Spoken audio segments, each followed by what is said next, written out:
नेता प्रतिपक्षों इस बारे में आपत्ति थी कि भारतीय जनता पार्टी ने अपने लोक कल्याण संकल्प पत्र में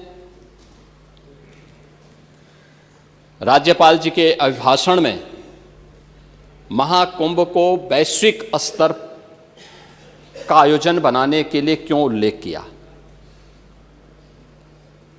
और उस प्रकार की व्यवस्थाएं क्यों नहीं की। मैं भौचक हूं।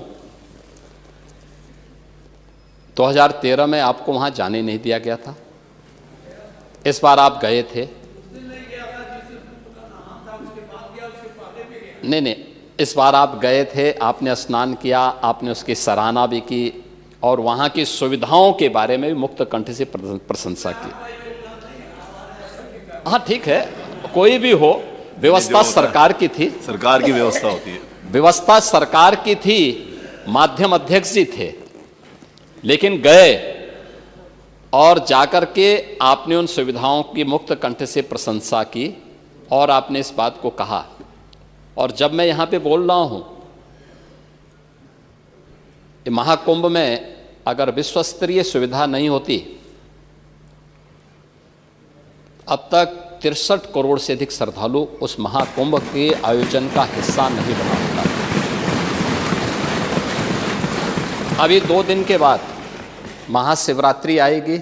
आज 24 है, कल 25 और परसों 26 फरवरी तक मेरा अनुमान है कि जिस प्रकार से देश और दुनिया महाकुंभ के प्रति आकर्षित है, यह 65 करोड़ की संख्या पार होगी। और देश और दुनिया का कौन ऐसा व्यक्ति है, भारत के अंदर अगर हम संख्या को देखें, जनसंख्या को देखते हैं तो 144 करोड़ का भारत है। इसमें सनातन धर्मावलंबियों की संख्या 110 करोड़ है। और आपने कहा कि आप बुद्ध को नहीं मानते। मैं तो भारत के हर महापुरुष को सम्मान देता हूं जिसने भारत के अंदर जन्म लिया है। मैं बुद्ध को ही मानता हूं, जैन को ही मानता हूं।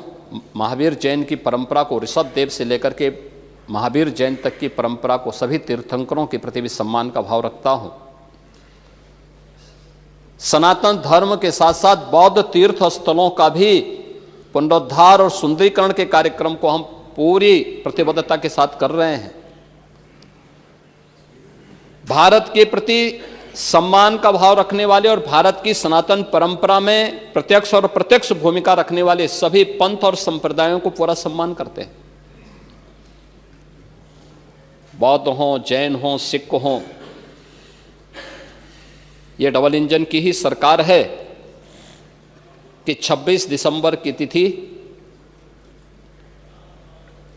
ये डबल इंजन सरकार ने, प्रधानमंत्री मोदी जी ने 26 दिसंबर की तिथि वीर बाल दिवस के रूप में घोषित की है। गुरु गोविंद सिंह जी महाराज के 4 पुत्रों की शहादत के प्रति सम्मान का भाव व्यक्त करने। और पहली बार हुआ है जब गुरु वाणी का पाठ मुख्यमंत्री आवास पर निरंतर हो रहा है। ये पहली बार हो रहा है। तो भगवान बुद्ध के प्रति भी हमारे मन में अथाह श्रद्धा है, सम्मान का भाव है। जैन तीर्थंकरों के प्रति भी हमारे मन में वही श्रद्धा और सम्मान का भाव है। सिख परंपरा के प्रति भी वही श्रद्धा और सम्मान का भाव है। कबीरपंथी हो, रविदासी परंपरा हो, महर्षि वाल्मीकि की परंपरा हो, या भारत के अंदर जन्मी हुई हर उस उपासना विधि का जिससे सनातन धर्म को मजबूती प्रदान होती हो और भारत एक भारत श्रेष्ठ भारत के रूप में आगे बढ़ता है, उन सब के प्रति हमारे मन में सम्मान का भाव है।